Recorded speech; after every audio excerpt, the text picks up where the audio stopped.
You want your eyes to be open. When people smile, their eyes tend to disappear. If you lift the camera higher when you smile, it forces your eyes to stay open, which creates less wrinkles too. Um, and when you take that picture, people, I can't tell you how many fake smiles I have seen in my life, but you need to have a genuine smile. It has to be authentic. People can tell. So what I always encourage my clients to do is we talk about what makes you happy, not what's funny, because we don't want a laughing picture, right? Sure. You want something that is a genuine joy, because joy and happiness attract people, right? They pull you in. You're listening to the Real Business Connections Network. Real Business Connections Network. Powered by Balbert Marketing, LLC. Subscribe now and check us out at realbusinessconnections.com. Enjoy the show.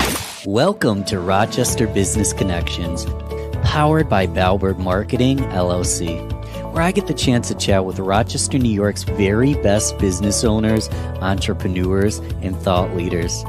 I am your host, Ben Albert. Don't forget to subscribe, and remember, we don't do advertisements. My fee for this show is simple. If you gain value from the episode, personally share with a friend and explain your favorite part. Let's get started. Welcome everyone to Rochester Business Connections on the Real Business Connections Network. I'm here today with Tara Bazilian Chang. Tara, what's up? How are you today? Hi, thanks for having me, Ben. I'm excited to have you. We met by now months ago, and this has been on the schedule for quite some time.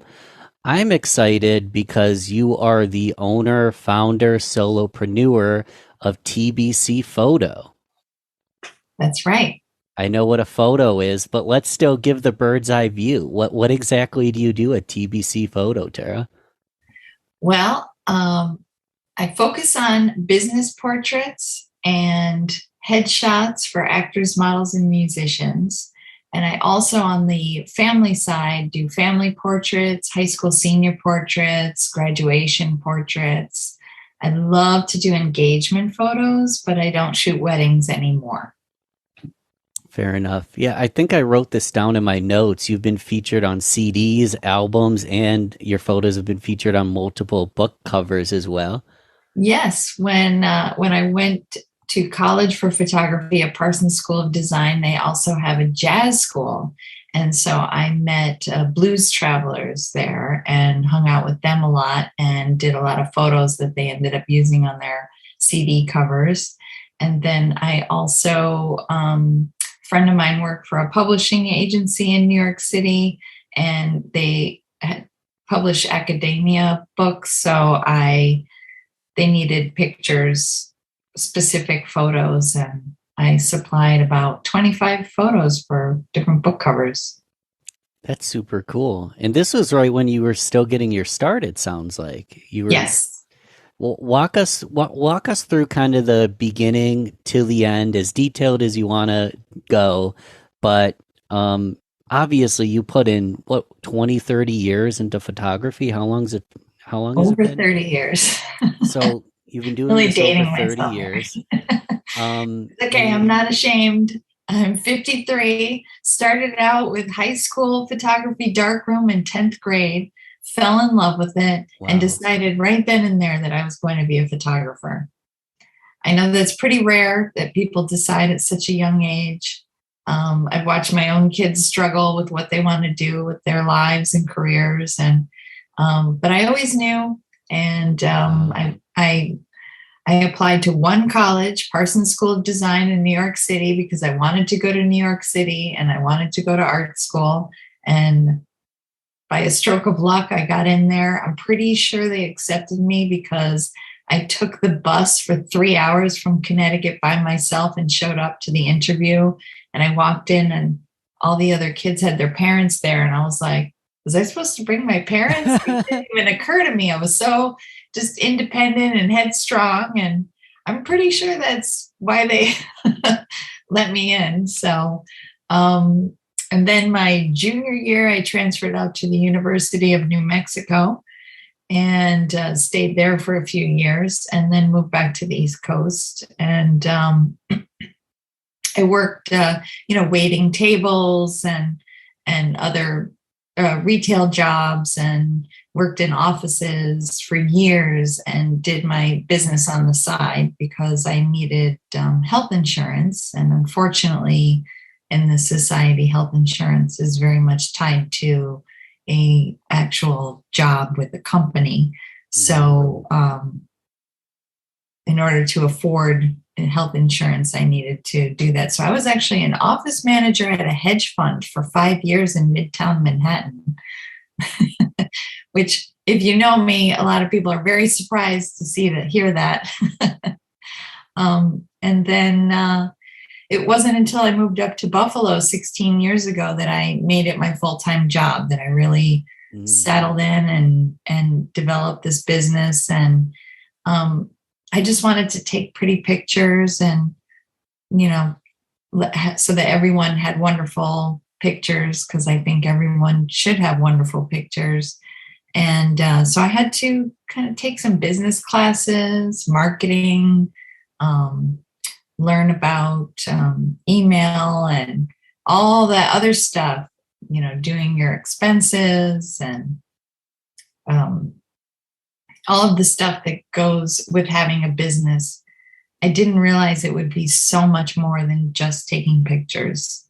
So here I am 12 years later, doing very well for myself and as a solopreneur, and very excited about it. It all came back around, and I'm happy it did. I want to, in a moment, I want to talk about why everyone deserves great photos, but I want to slow down to speed up for a moment.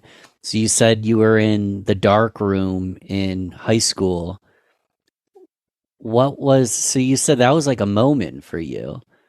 Do you remember, like, emotionally what drew you to it? Like, why did you fall in love with photography so much out of everything? I know personally, I still am trying to kind of figure out what I want to do with my life, and a lot of people have that struggle. You had an aha moment at a very young age. What drew you to photography? I don't know if voyeur is the correct word. That sounds kind of creepy, but I like to watch people, and I am fascinated by the variety of people, shapes, sizes, skin tones, facial expressions, and I always have been. And I'm also fascinated by the way that we fit in this world, in the shapes and the structures around us. And so I almost feel like when I watch a movie, sometimes I think, oh, that would be a beautiful photo. The stills, those moments in time, capturing freeze frame almost. And so when that was a big reason that I wanted to move to New York City, is to people watch. Yeah. And so when I was in high school, being behind the camera gave me that excuse, I guess, that allowed me to do that, to be that person without being creepy. Sure. And then going into the darkroom and watching that all come to life as art, as form and space and tonal textures, and to bring that into a 2D image and create that in a small frame that I had to work with. I just found it fascinating. And I knew that I was always creative and artistic, but I wasn't sure how to express that. I'm not great at drawing or painting or sculpture. But here I found my niche. Yeah, you had an eye for it. It was something that so. was always a part of you. It sounds like you're a very curious person, and you're probably capturing some of those moments in your head, and now you had the ability to actually capture it and bring it to other people, actually pause a moment in time. Exactly. Like for my application to Parsons, they asked for a self-portrait. and I spent a lot of time driving. So one thing that I loved was when it rained, when you're parked and, when you park somewhere and it's raining and the way it comes down on the windshield, and you look in the rear view mirror and you catch just like part of your face, that one thing. So that's what I did with the pencil drawing. I tried to recreate my view of sitting and catching my reflection in the rear view mirror with the rain on the windshield. Now, again, not great at drawing, so I ended up photographing it and then drawing it. Right. But I really liked the photograph even better, so I submitted that as well. So you submit, you storm in alone, don't care if you've got parents with you or not. You get into the school, you go to school, and then you end up doing something completely unrelated for years of your life. How did your soul feel? Like, what was that time period where you weren't taking photos? I presume you're still taking them on the side, but not doing it professionally. What did that look like? Did you feel like something was missing, or you tell me? Well, to be honest, it was soul crushing. It was hard, but I looked forward to that weekend, and I did do some work. Like, I remember there was one year, and this is back in film photography, I shot weddings for a whole year on weekends with film. So you can't see if you got the shot right away. You have to wait till the next day when you develop. So you really need to hone your skills. You can't just shoot on auto. And that was exhausting and took a lot out of me. I would get fully involved with the family. I'd be crying at the wedding. I'd be excited for them. We'd stay friends. I'm still friends with half of the weddings I photograph, because, you get very involved with the day. But that was a big reason why I couldn't do it. Is when I went into photography, I thought that I was just going to be an artist. I was going to create art, and galleries back in the 80s. And I went to college back in the 80s, and galleries in New York City were showing photography because it's film. You can't replicate two of the exact same thing like you can with digital. And the galleries, you would bring your portfolio. If they chose you, then they would take like 50% cut, but they didn't charge you for the space. And they sent it out to their extensive mailing list with some collectors on it. They held an opening reception where they put out wine and cheese and stuff. And so galleries don't do that anymore. They don't do that for photography at all. There are very few, like in Buffalo, we have SIPA Gallery, and brand new is WWTS. I think it's What Would Tio Say? He is a photographer and just last month opened. Teofilo David. He's a fantastic black and white film photographer who's local. And so he opened up a gallery for photographers because galleries won't show it. Digital, I could reproduce 1,000 of the exact same image. So when you can do that versus a painting, which is a one of a kind, or a sculpture, then it loses some of its value, right? Loses a lot of its value. It's not the only one. It can be replicated. Not only you just get one copy, but 10,000 other people can have that copy as well. Sure. So I understand why that changed. And then also now galleries, they charge you. You have to rent the space. Rent it out. And you have to have your own mailing list. And you have to do all the promotion yourself and put out the wine and cheese. Like, it's all up to you, and the galleries still take, 50%, sometimes more. So it became less viable as a career. Yeah. So I figured out how to use photography and my love of capturing scene. So one of the things that I really love to do is if someone comes into my studio or if I meet someone outside at a park or location, sometimes at the end of the session, I'll ask them, would you mind staying 5 more minutes so I can take this picture? I've just been seeing this in my head since we started, and I would like to create art around you. And so I make a piece of art where the person is in it. And it depends on that person's look and the vibe I get from them and our surroundings. And it just comes to me. And so I'll get my artistic craving while I'm working. I love that. So it just comes to you. Mm-hmm.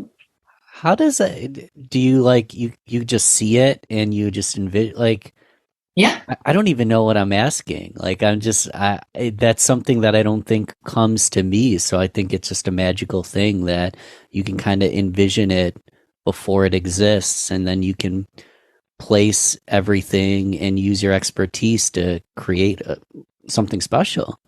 It's very organic. I just see it in my head when I look at them or when I look at the surroundings. And I also sometimes if I know that I'm booked with someone, I usually, like, say it's a business portrait, I'll do a little research. I'll Google them, try and see what they look like, get some ideas for the photo shoot, take a look at their website, see what their branding is like, so I can better guide them and how to pose or what colors to wear. And sometimes I'll see someone, for example, I had this guy in my studio about a month ago.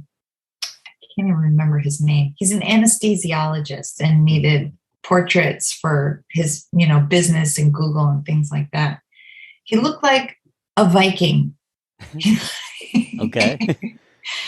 He looked like he was from Iceland, and I've been to Iceland, so it just struck me. So I was like, at the end of the session, do you mind if I do some modeling portraits of you? And they ended up being his favorite pictures. Wow. Mine as well. So I just, it depends on who walks in and what I see and what I'm getting into. I can get more creative with the senior portraits sessions. Okay. I had a young woman come to my studio and we went outside. She asked if I knew of any cool architectural spots. Now, I don't usually Google high school students. Nothing shows up anyway, but I knew that she was kind of goth. So I was like, well, we could do Hotel Henry or we could try Silo City. And she tried Silo City. Turns out she's really into zombies and post-apocalyptic movies. Okay. She showed up dressed like, I would say like goth anime. Okay.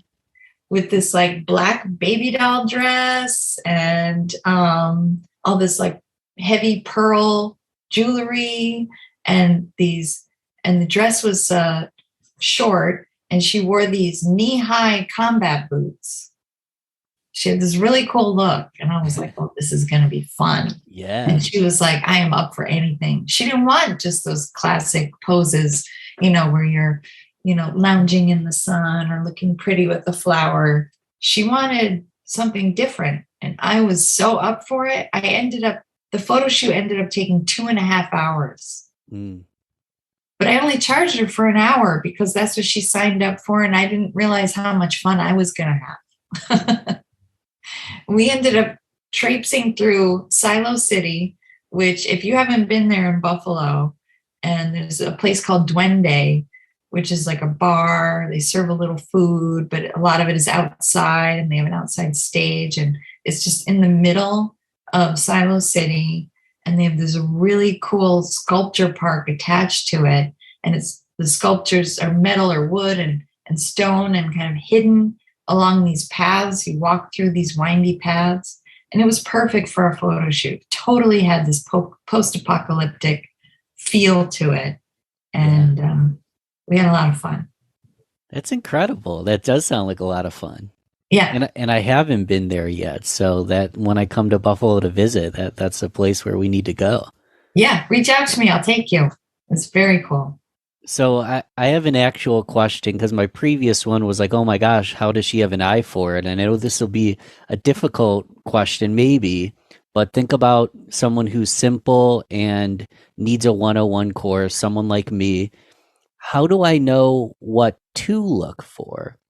Are there certain colors or sceneries or lighting or clothing or environments? Like, if I'm looking to take better photos as currently a non-professional, what kind of things should I be looking for? So I might not have a natural eye, but I can actually develop like a muscle. I can develop an eye to take better photos. Any suggestions for someone who's still kind of developing that skill? I have too many suggestions for our little half-hour slot. But first of all, I would say take a look at your branding, take a look at your website, because you want to go. See how I'm wearing a blue shirt and my branding has blue in it. And, you want to pull all that together. So, for you, can you tilt to the side so I can see your logo again? You use blue too. Well, So I would incorporate some blue and black and white into your outfit, right? I want to say one thing, and you haven't seen it yet. Most of the listeners probably haven't yet, but I created a new cover art. And in that cover art, I have like a lighter blue sport coat. And then I have dark blue under the light blue. And then I've got a little yellow pocket square. And then the whole background is based around light blue and yellow. So I tried to create a whole aesthetic around this like blue tones. So Yeah. I bring that up so people can check that out while they're listening, but I totally interrupted you. No worries. No worries. So hopefully I'm a good example on that cover art. So look at that and go on, because we've got endless tips today. So yeah. So once you have your color scheme down, your color scheme hopefully goes well with your skin tone. Now, within colors, there are warm tones and cool tones, right? So a blue would be considered a cool tone, but if it leans towards the green side or the yellows, makes it a warmer color, right? If it leans towards a purpley or towards the red, then it's a cooler color. So you have to hold clothing up to your face and make sure those colors look good on you.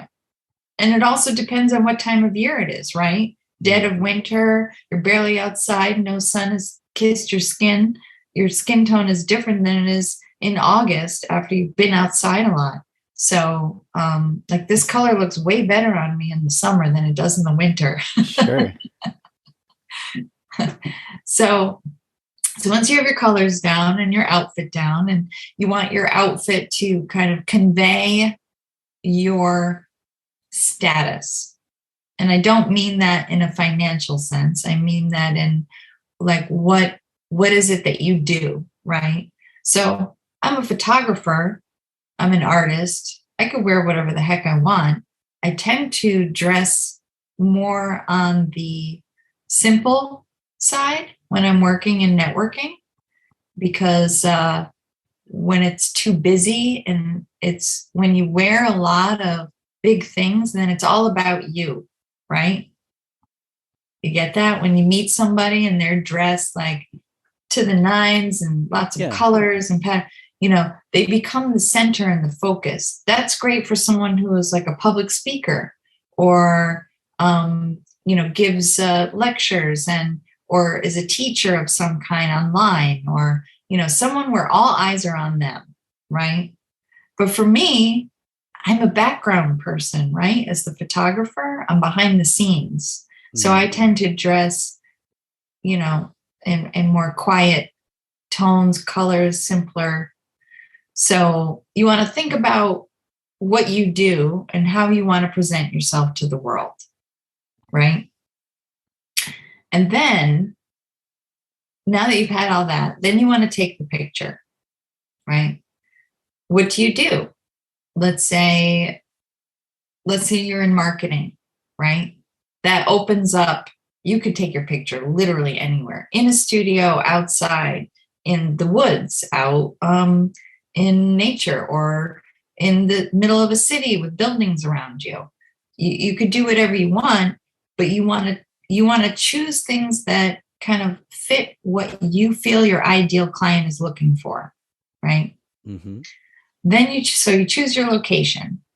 You know, if you're a doctor, you don't want an outdoor picture in a field or unless you're a holistic doctor, right?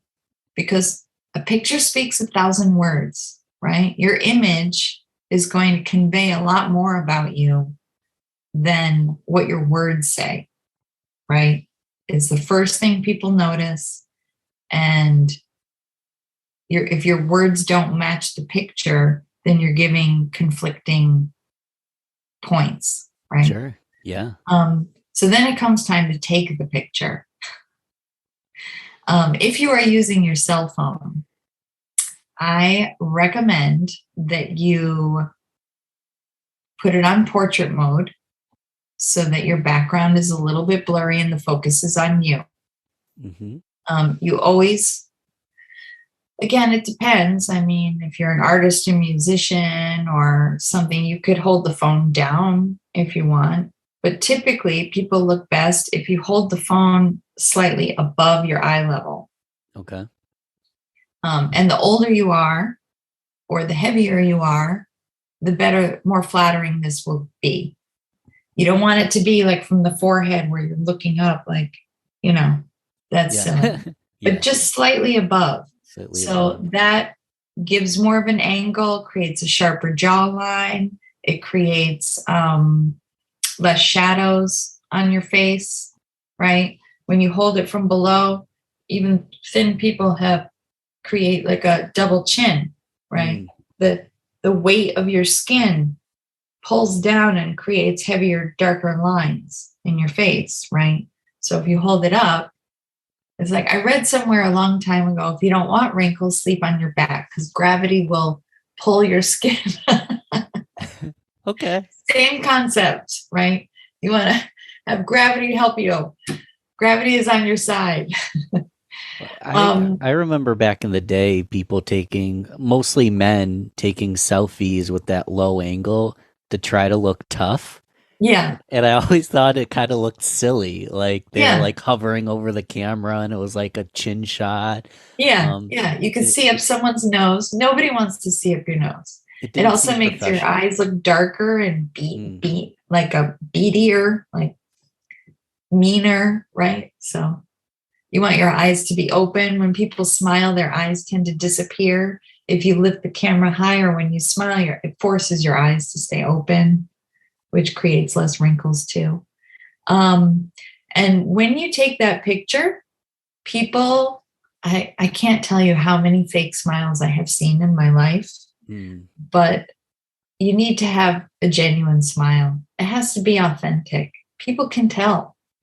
So what I always encourage my clients to do is we talk about what makes you happy, not what's funny, because we don't want a laughing picture, right? Sure. You want something that is a genuine joy, because joy and happiness attract people, right? They pull you in. They look like a nice person, and you stop and take a look. So you think about something that makes you happy. Sometimes, I try not to ask people, about maybe their spouse or partner or their children, because those don't always make people happy, and I don't want to start there. So I bring up pets. Mm-hmm. Pets, especially dogs, are like endless amounts of joy, right? Or I'll bring up, if it's a teenager, especially if they're the oldest sibling, I'll say, like, imagine your younger sibling falling down the stairs. That always gets a genuine smile. For whatever reason, it works. Yeah, we don't have to go into that. And then, some other things are just think about a funny moment. Think about your happy place. Think about your last vacation. Think about, someone that makes you genuinely happy. and your purpose in life, what brings you joy. So once you find that, you have to think about that and click. And sometimes it helps to close your eyes while you think about it, and then open your eyes right before you click. And then let's see, makeup, hair and makeup, right? You should wear your hair like you always wear your hair. If you wear glasses in your picture. I'm wearing glasses in case I need to read some notes that I took for myself to remind myself of things, of dates or things like that. But typically I don't wear glasses. So in my picture, I don't have glasses on. And then, makeup, like a lot of women's foundation has sunscreen in it. So sunscreen has some sort of zinc, a little bit of that. So it creates like when you have light on you, it creates like a reflective. Almost right? Looks like you're sweating or something. Yes. Too much shine. Shiny, yeah. Too shiny. So go easy on your makeup. The more authentic you can be, the better. You should dress and look the way when you show up to meet a client. That's how you want to come across. And I'll tell you that this works because I was at a networking meeting at a restaurant that had a bar. It was a happy hour networking. I'm sitting there talking to people. There must have been 20 people there. This couple walks in to go to eat. They're not even there for the networking. The man comes up to me and says, "Excuse me, sorry to bother you. Are you a photographer? Is your name Tara?" Wow. And I said, "Yes, I am." He said, "Oh, I recognize you from LinkedIn. I follow you on LinkedIn. I love your work." Love it. And that right there proved everything that I thought was true. You need to show up in your pictures the way you do day to day so that people will recognize you when they meet you in person. I think I hadn't really thought of that until the world shut down with COVID and everybody was on Zoom. And that was a light bulb moment for me. We're going to meet people in person soon. Mm-hmm. I have met tons of people on Zoom. I want to make sure that they recognize me when I show up. And I don't want them to think, wow, she's a lot older than her picture. Or she's, taller, thinner, heavier, whatever. I want them to see me for who I am so they recognize me right away. And why do you want to show up as authentic? Trust. Mm-hmm. If I showed up and I don't look like my picture, do you think people are going to trust me? Probably not as much as they would if I show up exactly like my picture. And that's all subconscious, right? And, people are more apt to hire someone not only that they like or feel connected to, but that they trust. Trust is a huge thing in business. So it's a really good point because I hadn't thought about it. I've talked about this before where people will rent a limousine or they'll rent a Ferrari or they'll hire models to be around them in these photos and they'll spend all this money. First off, their product probably stinks. They have no experience, but they'll spend all this money on a video and photography marketing campaign, which actually in a lot of cases will bring in a lot of sales, but they're building a relationship on manipulating people's image of who they are. And if their product doesn't over deliver, is anyone going to recommend them to anyone else? Are they doing any good in the world? There's people out there that are utilizing these things to actually manipulate you into spending money with them. And the question I ask myself is, another simple example is when it says a countdown, sale ends in 5 hours. And 8 hours later, the countdown starts again and the same sale goes year round. If you're going to begin a business relationship based on manipulation, why would I don't even care if you have a good product or service. I don't want to work with someone that's using manipulative tactics to win my business in the first place. So does that maybe work? Maybe, potentially. Does it work in the long term for your business brand? Probably not. And if a regular person like you or I that wants to work with someone that they like and trust, it seems like having alignment in your photography and your branding and how you show up to how you actually do show up, you're saying that's just going to further build like genuine trust that isn't based on any fill in the blank, based on manipulation, based on materialism. It actually is a reflection on you. So if I get this right, my photos and my style and my image isn't going to look like the person down the road. It needs to be authentic to me. Exactly. Now, You don't what need to happens? squeeze yourself into a box. You can stand out and be yourself, no matter what you do. So what are your thoughts on someone like, I'm just using me as an example because we're the Yeah. only ones in the room. I wear, right now I'm wearing shorts, but I basically wear a black t-shirt, a watch, and blue jeans. And sometimes I like to wear dress shoes. So my two style pieces are the shoes and the watch. But I basically wear a black t-shirt and blue jeans almost every single day. Mhm. But sometimes if I'm speaking at a conference, going to a business meeting, I'll put on a sport coat or something like that. Am I misaligned that every time I get on Zoom, I've got a black t-shirt, but then I dress up slightly when I go to a business meeting? What are your thoughts on that? No, in fact, I think when I met you, you had on a black t-shirt on under your blazer. Probably.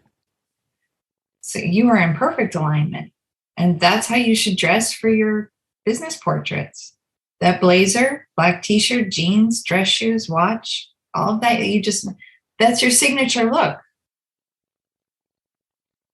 That's how people recognize you. So it's okay to dress up a little bit. Yeah, but you don't have to. Oh, you should definitely. I mean, you definitely want to present yourself in the best light. Mm-hmm.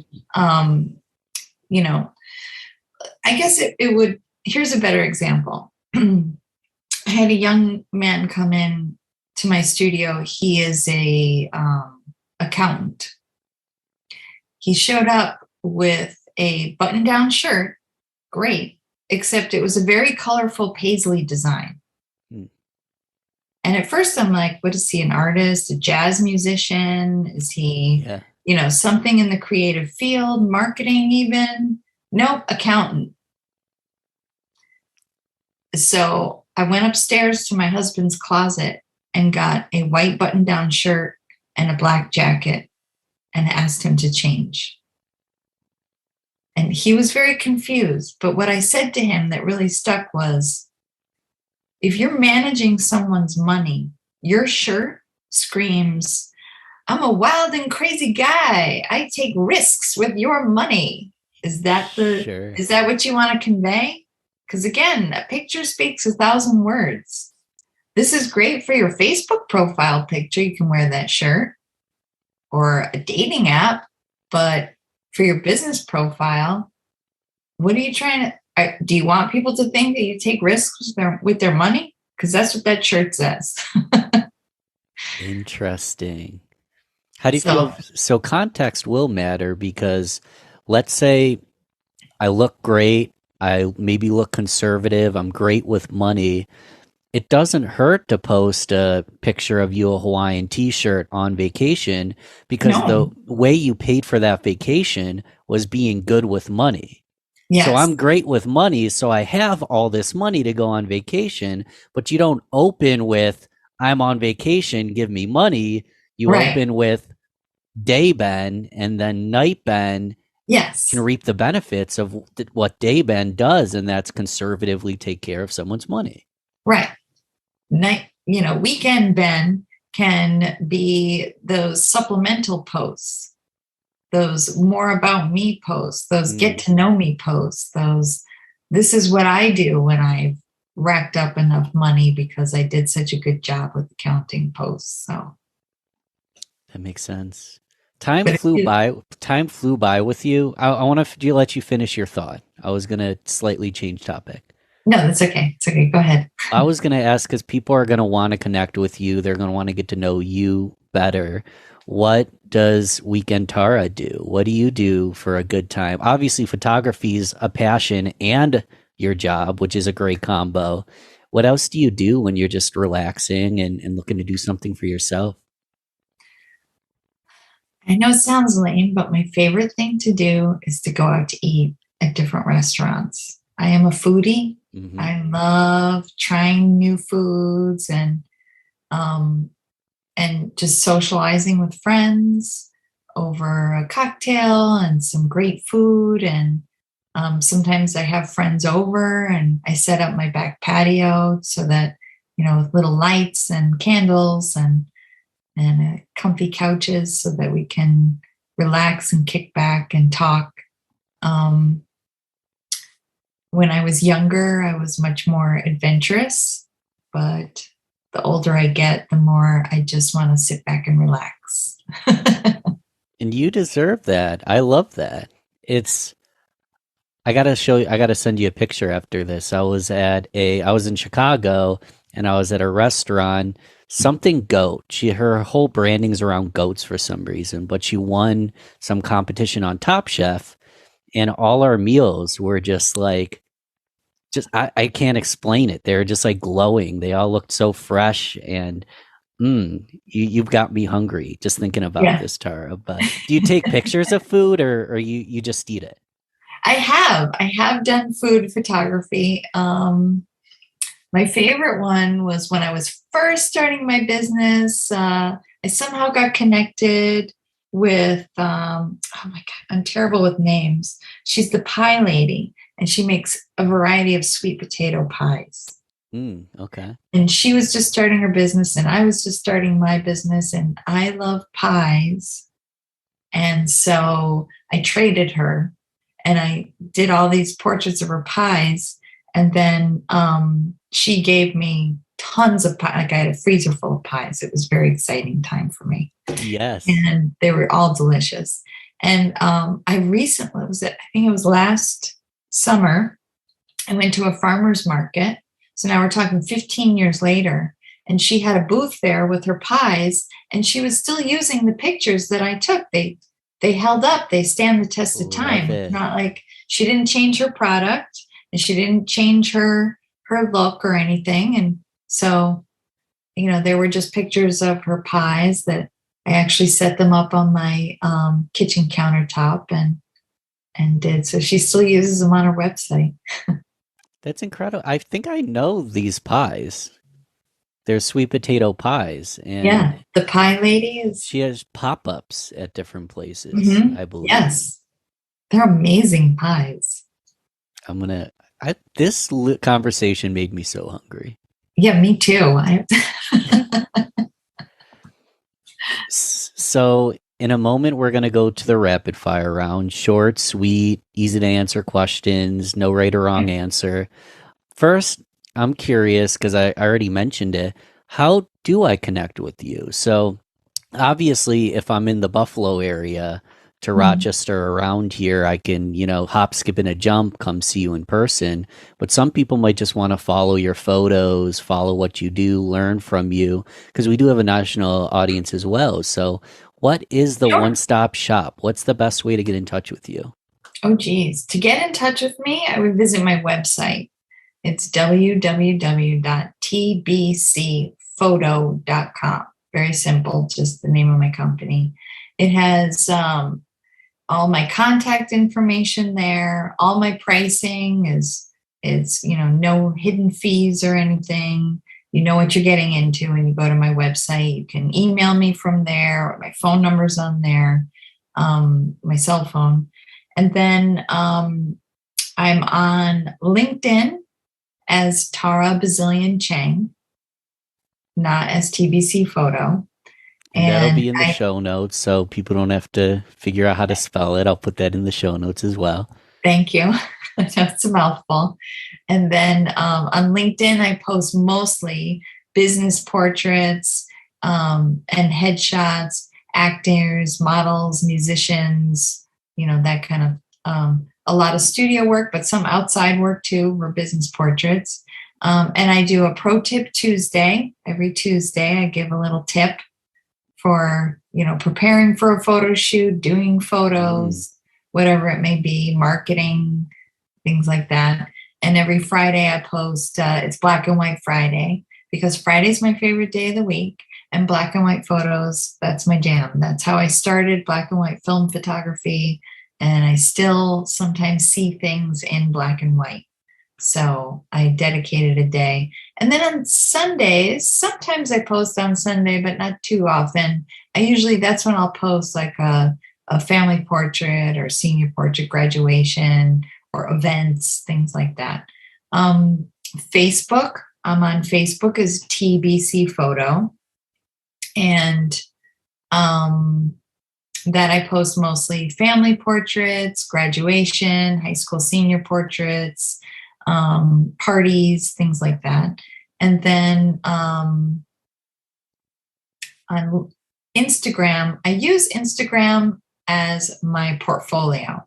Whatever I'm working on, I post. Because my website, I don't update the photos enough as I should. But this way you can see what I'm currently working on, what's in season, what's happening. Like right now it's mostly, business portraits are year round, but I get a lot of high school seniors this time of year, and family portraits, before kids go away or back to school or whatever, families in town, this, that, and the other thing. So Instagram is more like a portfolio. I'm almost at 1,000 followers, and it's all organic. I haven't paid for. I don't do any of those silly contests or tag your friend, like my. I don't participate in any of that.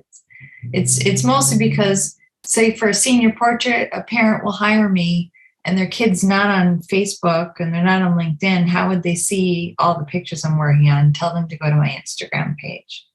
Or for anybody. I get people contact me mostly in their 20s, will find me on Instagram and then reach out from there. I will say, to be careful, there is another TBC Photography located in Texas. And I think they focus mostly on boudoir. So if you see a lot of boudoir, that's not my page. I do that. Very classy. It's not like just lingerie. I try and, bring in, real clothing, but in a sexy way, and focus on bits and pieces. And so it's all created in a way that you can hang it on your wall as art and not be embarrassed or ashamed, right? Not worry about who's going to see it, or if your parents are going to see it or whatever. So I don't really advertise that, but I do that as well. Oh, it's good to know if I find the Texas version of TBC. That might not be the right one. And yes, guys, I'll put everything in the description. I love that based on platform, you're creating content based on what people on that platform are going to like. So there's a little bit for everyone.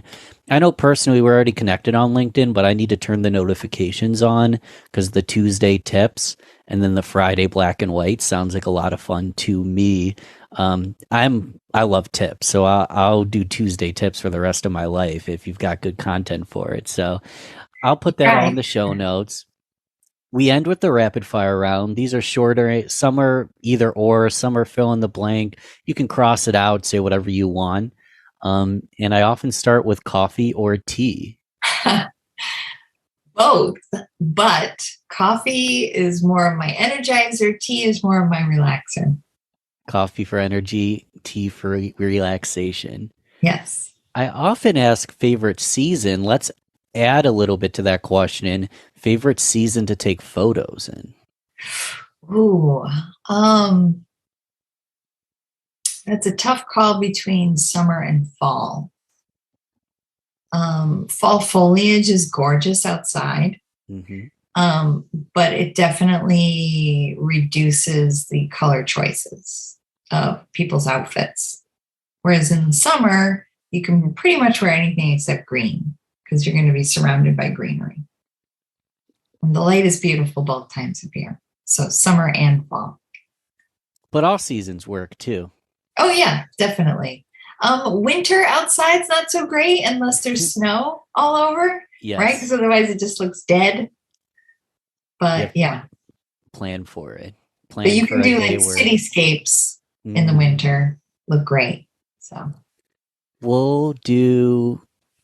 What are you learning right now? What is your focus? Is there anything new and exciting you're working on, learning right now?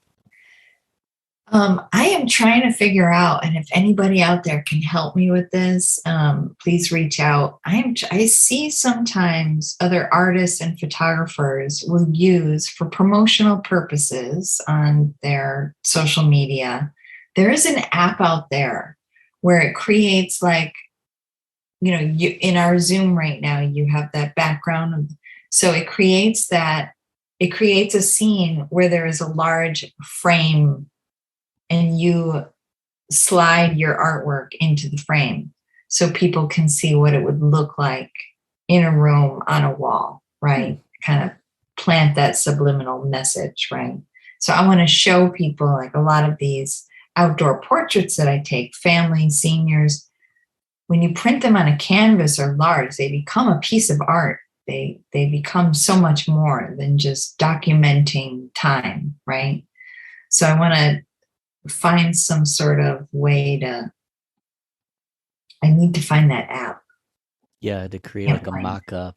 There's a lot of them out there. And like everything else, some are good, some are bad. Some you sign up for and you end up spending a ton of money and then it was not what you wanted. So if anybody has any tips on that for me, I would really appreciate it. We'll figure it out. That sounds like a great app, a great tool to help people visualize exactly what it's going to look like. Exactly. Favorite dessert. Let's end with a tasty one. Favorite dessert. Favorite dessert. Lactose-free ice cream cone. Any chocolate specific... peanut butter swirl. Ooh, chocolate peanut butter swirl sounds good. Wegmans makes excellent lactose-free ice cream. It's real milk because I like I'm lactose. Lactose doesn't like me. We're not friends. So I like the coconut and the almond milk and all that stuff. It's okay, but it's not ice cream. Don't call it ice cream. That's not what it is. So, but the lactose-free ice cream, it is ice cream. So. I also want to recommend to people Cabot cheddar is awesome. If you can't have lactose, Cabot cheddar is better than lactose as far as I'm concerned. That stuff's good. Heck yeah. I am all about the Cabot cheeses. I can have enchiladas again. It's amazing. They have a jack cheese with a hot pepper in it and a habanero one. I've had everything bagel cheese by Cabot where it's got all the toppings of the everything bagel in the cheese. I have not seen that one. Oh, I'm so excited. We got to look for it. Wow. I just bought the everything bagel sprinkle thing so you can put it on anything. Eggs and spreads and anything you want. So tbcphoto.com, Tara at tbcphoto.com. All the social medias will be in the show notes as well. Let's close out with one final tip. So for a do-it-yourselfer, and I encourage people, if they're in the area, reach out to Tara. Like, you don't have to become a professional photographer overnight. You can hire someone who actually is. But if you're a do-it-yourselfer anywhere in the world, what should be my first action step following this podcast to go and take a good business photo? Could be something you already told me, but what should be my one piece of homework for today to prepare to go take a good business photo? Prop the cell phone camera up or your camera up far enough away from you because the cell phone in particular has a wide angle lens. So the closer your face is, the larger your nose looks. Interesting. And it kind of warps your face and brings your cheeks back and kind of tunnels your face, right? So much so that when Instagram and TikTok and the influencers first started, a lot of them were getting nose jobs because they thought their nose looked too big.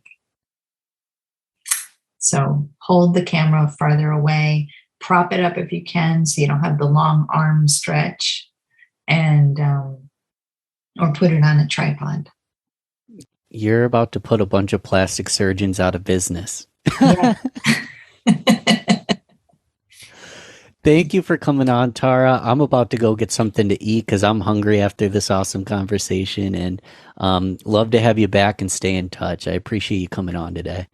Thanks. I hope to see you again in person soon. Yeah, we'll make it happen for sure. Okay, sounds good. Thank you for having me. Talk soon. Bye-bye. Thanks for listening to Rochester Business Connections. Don't forget to share this, rate, and comment on your favorite platform. You can also email me, ben@balbertmarketing.com. Let's connect soon. Until then, keep thriving, everyone.